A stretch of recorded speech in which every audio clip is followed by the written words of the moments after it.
Assalamualaikum warahmatullahi wabarakatuh dan selamat sejahtera. Hari ini kita nak belajar tajuk tata bahasa berkaitan dengan tajuk latihan kita pada hari ini iaitu kuasa magnet.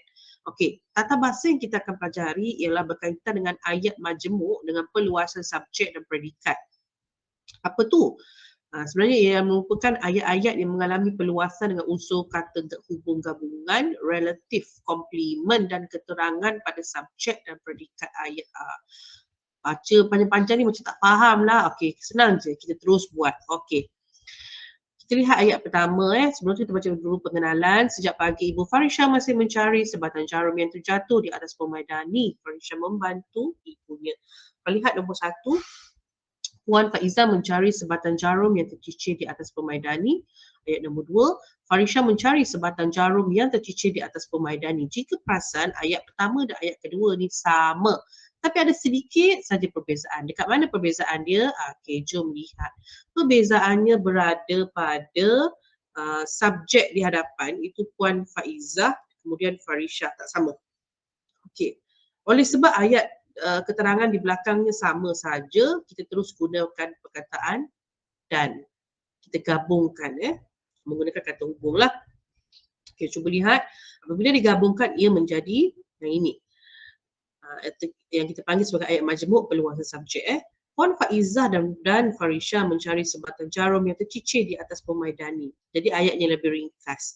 Hanya membezakan kita guna Puan Faizah, kita guna Farisha dan kita guna kata hubung yang diberi iaitu dan. Ayat yang belakang mencari sehingga perkataan pemaidani ni kita kekalkan sahaja. Baik, jom kita lihat yang seterusnya. Bagi gambar kedua, ayat pertama, Puan Faizah masih gagal menjumpai jarum itu.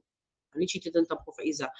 Okey, nombor 2, Puan Faizah mencari jarum itu dengan kanta pembesar. Baik, ada dua nama yang sama. Itu nama Puan Faizah. Maksudnya dia orang yang sama. Ingat, kita tak boleh ulang nama yang sama dua kali. Jadi kita nak kena gantikan dengan kata ganti nama yang sesuai. Okey, kata ganti nama diri yang mana yang sesuai. Baik, kalau Puan Faizah ni biasanya kita gantikan dengan kata ganti nama diri beliau. Okey, jadi ayat kedua ni kita akan padam yang ni, kita akan ganti dengan beliau.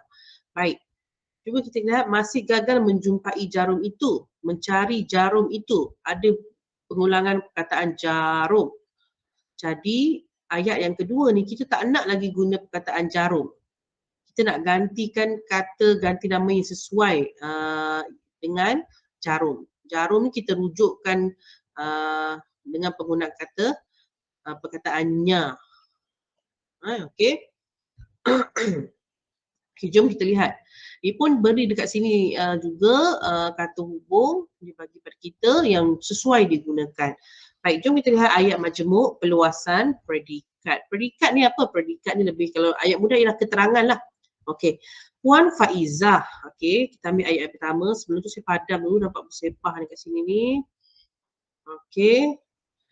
Puan Faizah masih gagal menjumpai jarum itu. Nah, dia gunakan ayat pertama ni.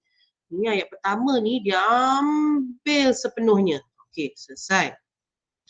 Walaupun beliau mencarinya dengan kata pembesar. Sekarang kita ambil perkataan walaupun, ada dekat sini. Okey.